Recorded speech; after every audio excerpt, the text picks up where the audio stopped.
గురుభ్యో నమః. కన్యారాశి జాతకులకి 2024 డిసెంబర్ 1వ తేదీ ఆదివారంతో ప్రారంభమై 10వ తేదీ మంగళవారంతో అంతమయ్యేటువంటి ఈ 10 రోజుల్లో ఫలితాలు, సూచనలు, సలహాలు క్లుప్తంగా 3 పాయింట్లు తెలియజేయబోతున్నాను. ముందుగా ఒక చిన్న గమనిక. శుభగ్రహమైనటువంటి శుక్రుడు అడిగితే ఏదైనా ఇవ్వటానికి, కోరితే ఏదైనా కోరుకున్న దాన్ని అందివ్వటానికి, లేక మీరేం కామ్గా ఉన్నా భుజం తట్టి ఏం కావాలి అని అడగటానికి ఆయన రాబోతున్నాడు మీకు దగ్గరలోకి. ఆయన పంచమ స్థానంలోకి రాబోతున్నాడు. డిసెంబర్ 2వ తేదీ మధ్యాహ్నం 11:57 వచ్చేస్తాడు. ఆయన ఎక్కువ కాలం అక్కడ ఉండడు, లిమిటెడ్ టైమే ఉంటాడు, అతి తక్కువ కాలం ఉంటాడు. డిసెంబర్ 2వ తారీఖు వస్తాడు. డిసెంబర్ 28వ తారీఖు రాత్రి 11:40 ఆయనకి ఫ్లైట్ టికెట్ బుక్ అయిపోయింది, వెళ్ళిపోతాడు. ఆ తర్వాత ఆయన కొంతకాలం పాటు మనకు మాట్లాడటం. ఇప్పుడు వివాహం కానటువంటి వారు, దానికి తోడు ఏదన్నా ఈ శుక్ర కణాలు తక్కువగా ఉండేటువంటి వారు,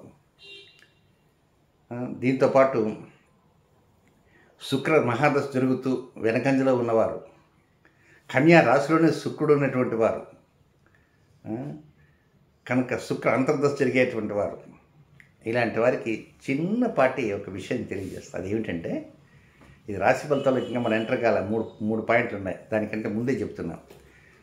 2వ తేదీ దగ్గర నుంచి 28వ తేదీ వరకు ప్రతి శుక్రవారం మధ్యాహ్నం భోజనం 1 గంటకు, 2 గంటలకు, 3 గంటలకు వచ్చేస్తారు కదా.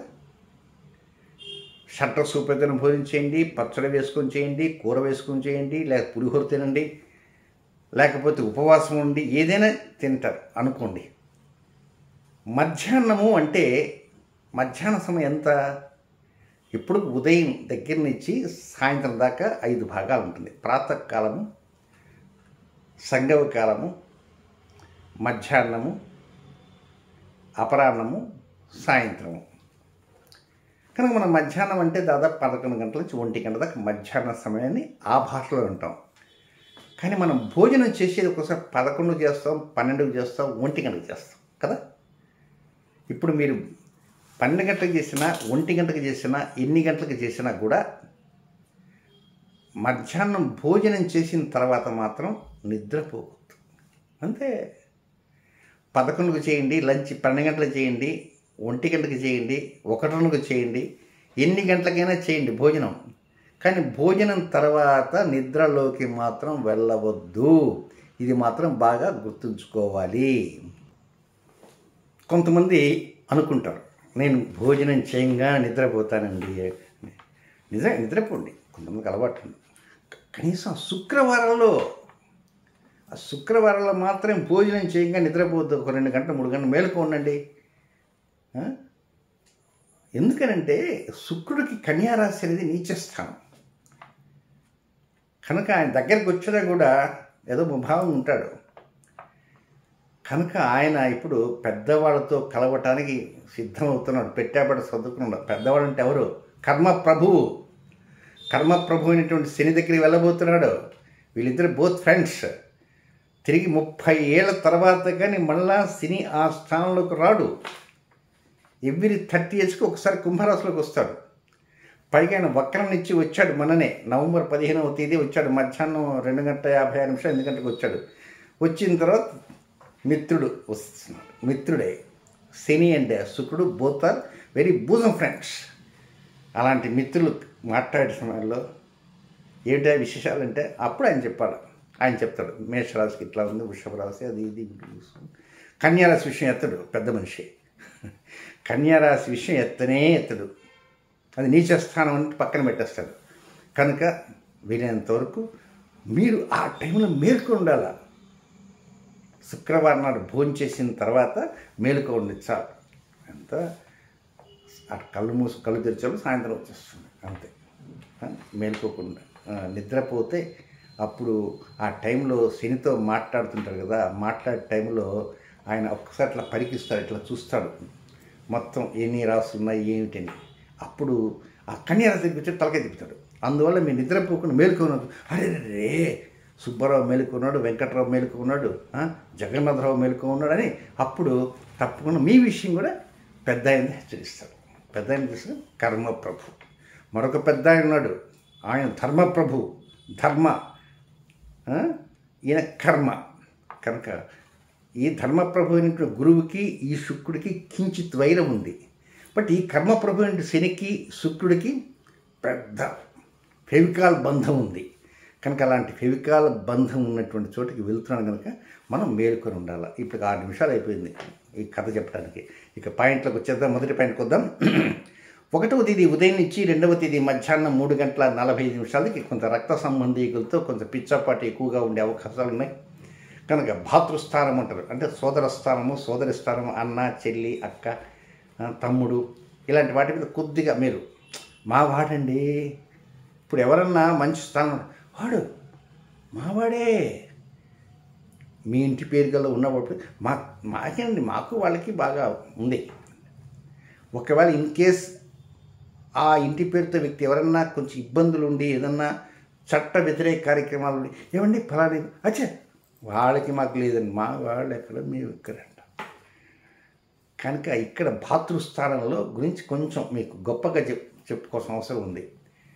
కనుక మీ సోదరి గురించి మీకు గొప్పగా చెప్పుకోండి. మీ సోదరి కానీ ఎవరిని అడిగారు అనుకో, ఏమండి ఎలా ఉన్నట్టు, మాకు ఒక అక్క ఉందండి, ఒక చెల్లి ఉందండి, నిజంగా వాళ్ళు గొప్పగా లేకపోయినా వాళ్ళకి ఏమండి బాగా సంపాదించారండి, పర్వాలేదు. మా బావగారు మా అక్కని బాగా చూసుకుంటాడు, మా బావగారు చాలా బంగారం కొనిపెట్టాడు.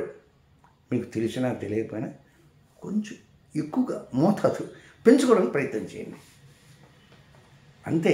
దానివలన కొంత మంచి కూడా ఇండైరెక్ట్గా రాబోతుంది. ఎప్పుడు ఎవరిస్తారు ఇండైరెక్ట్గా తెలుసా? ఎవరిస్తారు? శుక్రుడే ఇవ్వబోతాడు. కనుక ఈ మాటలకు వినపడాలి. అది నెక్స్ట్ 2వ పాయింట్. 2వ తేదీ మధ్యాహ్నం 3:45 దగ్గర నుంచి 7వ తేదీ ఉదయం 5:08 వరకు ఉండేటువంటి టోటల్ టైం అంతా కూడా ఇది కొంచెం ఏదో అనుకూలంగా ఉన్నట్టుగా అనిపిస్తుంది, కానీ అనుకూలం కాదు. అన్ని పనులన్నీ కూడా సంతకాలు అయిపోయినట్టుగా ఉంటే పనులు కావు. అధికారి గారి దగ్గరికి, పై అధికారి దగ్గరికి ఫైల్ పోతుంది, తీరా ఆయన పెన్ తీసి పెట్టడానికి ఈ పెన్ రాయదు. అరే దీనికి ఇంకా అయిపోయినట్టుంది.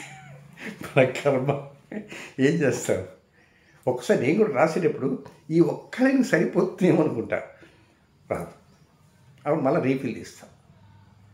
కానీ ఈ ఫైల్ వెళ్ళినప్పుడు రీఫిల్ తీయచ్చుగా, రేపు పొద్దున్న తీస్తాను, రేపు పని అయిపోయింది, కరెంటు.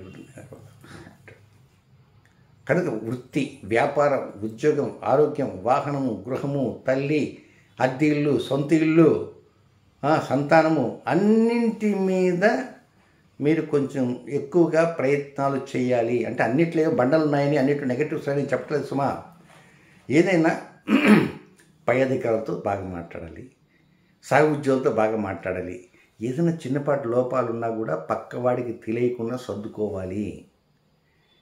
అది అధికారులతో పిలిచినప్పుడు కొంచెం ముభావం ఉండకుండా, సార్ చెప్పండి సార్, తప్పకుండా సార్, తప్పకుండా, అలాగే మంచి చిరునవ్వు ఇస్తూ రండి. పీకల మీద కోపం ఉంది, కానీ బయటపడకూడదు, అప్రమత్తంగా ఉండాలి. ఏమో పై అధికారులు ఆయన ఏదో కాగితం మీద రాస్తే మనం ఏమవుతుంది. కనుక కొంచెం జాగ్రత్తగా ఉండాలి. ఏం చేద్దంటే పిచ్చికి మీద బ్రహ్మాస్త్రం అంటారు. కనుక పై అధికారులలో మీరు పిచ్చుకలు, ఆయన దగ్గర బ్రహ్మాస్త్రం ఉంటుంది. అప్పుడు గతంలో జగన్మోహన్ రెడ్డి గారు గవర్నమెంట్లో ఒక్కరికి ఇమ్మన్నారు, అమ్మో ఏమవుతుందో అని కమాండింగ్ పట్టుకొచ్చాడు. మరి అంటే ఇప్పుడు ఉన్నటువంటి ముఖ్యమంత్రి గారు కమాండింగ్ పట్టక రావట్లేదు. ఇది వారిది వీరిది ఏ మాటకు ఆ మాట చెప్పుకోవాలి. ఆయన అడ్మినిస్ట్రేషన్ అది, వీరి అడ్మినిస్ట్రేషన్ ఇది. అలాగే మీ బాస్ అడ్మినిస్ట్రేషన్ అలాగే ఉంటుంది, జగన్మోహన్ రెడ్డి లాగా ఉంటుంది. కనుక చంద్రబాబు నాయుడు అడ్మినిస్ట్రేషన్ కూడా చక్కగా ఉంటుంది. కానీ ఏంటంటే చంద్రబాబు నాయుడు దగ్గర మీరు కొంచెం పప్పులు ఉడికినట్టు మాట్లాడితే ఆయన కూడా తొక్క తీస్తాడు. ఆయన సంగతి నాకు బాగా తెలుసు, చాలా దగ్గర నుంచి ఉండేటువంటి వ్యక్తిని కనుక, చూసిన వ్యక్తిని కనుక. ఇకపోతే ఈ జాగ్రత్తలు తీసుకోవాలి. నెక్స్ట్ మూడో పాయింట్ ఏంటంటే 7వ తేదీ ఉదయం 5:08 నుంచి 10వ తేదీ అర్ధరాత్రి వరకు ఉండేటువంటి ఈ సమయం మాత్రం ఇది అబ్బో హైలైట్ బ్రహ్మాండంగా ఉంటుంది. అంతా మీదే అంతా మందే, అంతా మీదే అంతా మందే. ఈ మాట, ఈ పదాలు పలకటానికి ఎందుకు పలికంటే అంతా మీదే అంతా మందే, అది మీది ఉండదు మంది ఉండదు, కానీ అంతమందే. కొంతమంది మాట్లాడుతూ కూడా ఏం బాబు ఇల్లు ఎక్కడ, ఇది సార్ ఇది మందే సార్ అంటాడు. మంది అంటే మందే, కానీ అది మామూలుగా జనరల్గా చెప్పమాట. అలాగే అంతా మీదే అంతా మందే, ఆ విధంగా పనులన్నీ కూడా అయిపోయినట్టు, ఇంకా మనకే అంత అనుకూలంగా అయిపోతున్నట్టు, కాంట్రాక్టర్స్ మనకే వస్తున్నట్టు, పెళ్ళిళ్ళు పేరయ్య గారు అంటారే ఆ పేరయ్య గారు అంతా మాట్లాడినట్టు, వివాహానికి అనుకూలించినట్టు, శుభకార్యానికి ఇంకా రంగం సిద్ధమైనట్టు, దంపతులుగా ఉండేవారు బంగారం శ్రీవారి తెచ్చి కొనిచ్చినట్టు, ఏవో రకరకాలైనటువంటి కళలు కంటుంటారు. ఆ కళలన్నీ కూడా కళలు కాకుండా నిజాలయ్యే విధంగా కొంత అనుకూలతలు వచ్చే విధంగా పరిస్థితులు ఉంటాయి. డాక్టర్ గారి దగ్గరికి పోయినా అంతా కూడా మందే, రిపోర్ట్స్ అన్నీ మనకు అనుకూలంగా ఉంటాయి. అలాగే రుణభారం కూడా మనకు అనుకూలంగా ఉంటుంది. అందరికీ వడ్డీ కంటే మనకు వచ్చే వడ్డీ కొంచెం తక్కువగా ఉంటుంది. ఇవన్నీ ఎందుకు వస్తాయి కొంచెం ఆలోచన చేయండి. ఆ పెద్ద ఆయన దగ్గరికి వెళ్ళకపోవటానికి ఈయన చెప్పడు, కానీ ఏంటంటే ఈయనకు మనసులో ఉంటుంది. ఒకవేళ నీచస్థానం అయినప్పటికీ కొద్ది గొప్ప ఆలోచన చేస్తాడు.